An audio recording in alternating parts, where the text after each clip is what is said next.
the main terror threat. He's now withdrawn his nomination. They're in full retreat, ladies and gentlemen. The problem is if we take the bait and switch and let establishment Republicans take over again, we're going to be cooked. We'll be back in the same position. Then people will put Democrats back in to fix it, and it'll get even worse. And I believe Obama is at the greatest threat point right now, at the greatest danger level right now of staging a terror attack or starting a new war or releasing a bioweapon so the government can respond as the savior.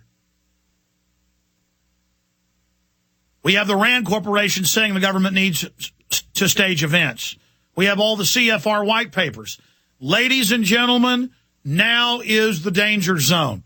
We have got to start warning people to look for staged terror. That's coming up later in the next hour.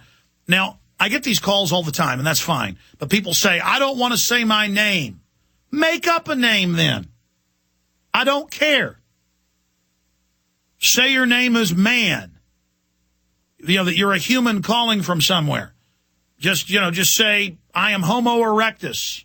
I am Homo sapiens sapien from Texas or New York or wherever you're calling from. It says that we have a member of the Amish community, but they don't want their name said. So let's just call you Adam. And let's go to Adam. Adam, where are you calling from in the United States? Hi, Alex. I'm actually calling from Michigan. Okay, and, so I'm a little bit nervous here, but I just this Amish thing keeps coming up, and listening, I know that there's a lot of myths out there, and there's one thing I would like to clarify is as far as the land thing, we're just like everybody else. We pay our land taxes. We have the DEQ, the DNR, all those outside government agents, unelected people, breathing down our throat too. We're not exempt from those things. There are some things that help us as a community and as a people. We have a voice. We do have a steering committee that represents the Amish in general. They go to Washington back.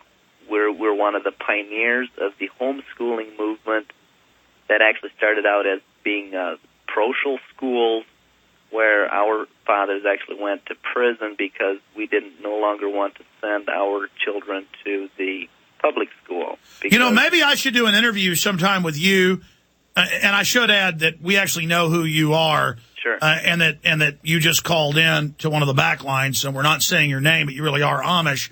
But so we can confirm, but I've done my own research, and absolutely, the Amish are under massive, sustained attack, and so even some of the old Amish, as the groups are known, are having to have some of the elders, the big daddy, as a lot of locals call them, have to get cars now, have to interface, have to deal with this. They are coming after your kids with a CPS. They are harassing you. They are trying to destroy you right now. And that's my point is the Amish need to get even more proactive, but I wasn't aware of how active you guys are. I mean, in the Amish community, I know I've talked to some that are very aware of what's happening. Do you guys know about the New World Order and what's going on? I would say yes and no. It really depends on which part of the communities that you're talking about. We're a fairly diversified people at this point. We do have a strong belief of work ethics and being separated from the world. It's called nonconformity to the world, and I think there's a protection in that. I don't want to use up a lot of time, but this is one of the mottos, biblical mottos, for example, that a lot of our people will go by and quote, and this is from Timothy 2 and 1 Timothy 2. It says that, I exhort, therefore, that first of all supplications, prayers, and intercessions, and giving of thanks be made for all men. And then it says for kings and for all that are in authority, that we may lead a quiet and peaceable life in all godliness and honesty. So that is why we are here in the United States to begin with, and so that we can do that. And so we're not super proactive as far as in politics goes, because we try to stay separated from that.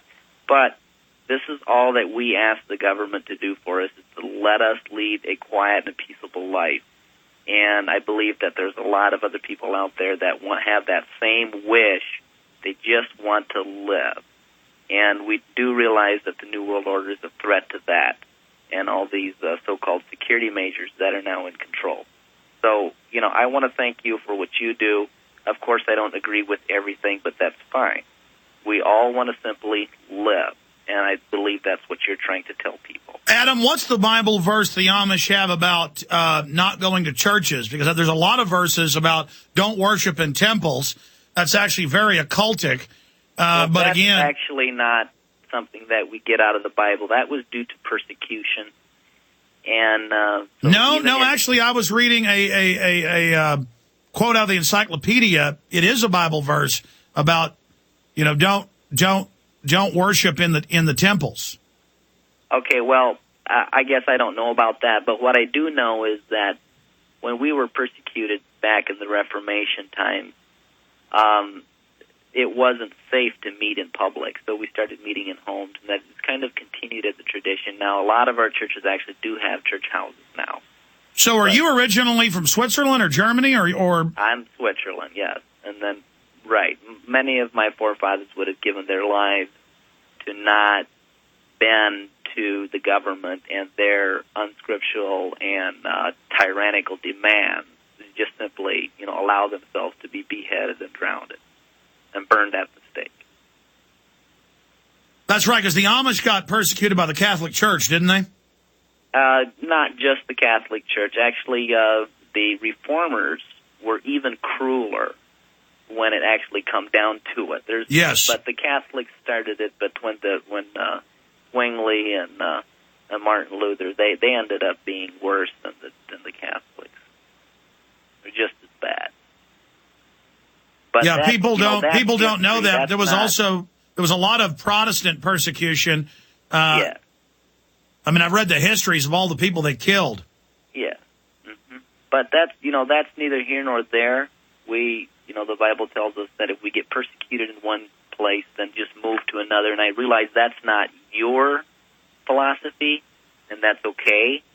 I'm not here to tell you that that's not, for you to be like that, but we just try to follow what we understand to be our moral compass, the creator of the universe, and he did leave his last will and testament for us here on this earth. We try to follow that, and all we don't want wealth, fame, political power. We simply want to live a quiet and peaceful life. That's all we want. And am I accurate in saying that the government is really starting to come in and harass you more? Well, it's like for instance, this new health care thing. For example, Social Security. We're exempt from Social Security. We don't pay in, but then we also do not draw Social Security. But we pay our taxes on our land. Most of it goes to school, but we fund our own school with absolutely no government help. We don't get government help to fund our own school. And we don't have special privileges. We're hardworking people that simply don't, I'm not trying to pat anybody on the back, but it comes down to a fact that if you lose your moral compass and you don't have anything to guide you, life becomes meaningless. And so that's what's happening with our society. And I've heard you talk many times about our society. The core issue here is our society. And I realize that there's a big, mean, sinister agenda behind a lot of the powerful in the world. But the reason it's been able to happen is because people did become rudderless. They're empty, and so that can be filled with the world's evil. I appreciate your call. Good to hear from you. All right, now I'm going to try to really accelerate through calls now. I just want to take a lot of calls, but I'll also like to have the callers have time to talk. We're going to go to Matt, Jessica, Curtis, Randy, Tessa, and others. Matt in Minnesota, you're on the air. Hey, Alex, thanks for taking my call. Welcome. Hey, yeah, I think the Glenn Beck deception, that's a great idea. I would even do a little showcase on some of the other Fox News talking heads like Hannity, Limbaugh, and O'Reilly, who all seem to claim a false allegiance to the Constitution. where they talk about we need torture, we need wiretaps, we need more war. They tell Obama to defy the Constitution on one hand, but then on the other hand, they get mad when he defies it for things like health care. And these guys are just total hypocrites. And they give him left cover. They say he's not attacking enough countries when he's brought forward the two biggest defense budgets in history, is letting the CIA take over the Pentagon, absolutely running wild, and they say, oh, he's a communist. No, he's not a communist. He's a globalist banker looter. Yeah, these guys all claim this false allegiance that they're these true patriots and that they're great Americans and that they're for the Constitution, but they completely act and say things in the total contrary to that. It's do as I say, not as I do, and unfortunately, I mean, the many people in this nation, they listen to that, and they sell out on their ethics, their morals, their allegiance to the Constitution, and even their values associated to the religious faith in order to align themselves to these